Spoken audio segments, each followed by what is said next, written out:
Hello বন্ধুরা, আজকে চলে গেছিলাম আরও একটি মেলাতে। দেখো কাকু ছাকা তেলের মধ্যে পটেটো ফ্রাই করছে। এটা খেতে অত্যন্ত সুন্দর। দেখো পুরো ডুবন্ত তেলের মধ্যে এ করছে। আস্তে আস্তে কাকুর সাথে কথা বলছিলাম। দেখো এখানে কত ভাজার দোকান, বাদাম, চিপস, তারপরে চালের পাঁপড়, অনেক রকমের নিমকি, অনেক কিছু রয়েছে। দুটো কাকুই পাশাপাশি দোকান দিয়েছে। উনি আমাকে দেখে হাসছে। তবু ওনার খাবারগুলো তোমাদেরকে দেখাচ্ছি। দেখো, একটু ভালো করে দেখে নাও। দেখো উনি একজনকে দিচ্ছে। এখানে আরও কিছু ভাই, তারা ভুট্টা খাবে বলে দাঁড়িয়ে আছে।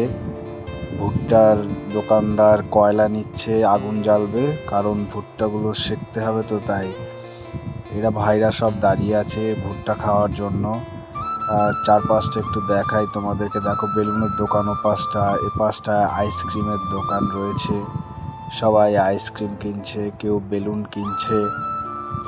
আর ভাইরা এখনো দাঁড়িয়ে আছে ভুট্টার জন্য। দাঁড়াও, আইসক্রিম দোকানটা দেখাই। আইসক্রিম বিক্রি করছে। দেখো ওই দাদাটা, বাচ্চাটা আইসক্রিম দেখে দিচ্ছে, পাশাপাশি লস্যি।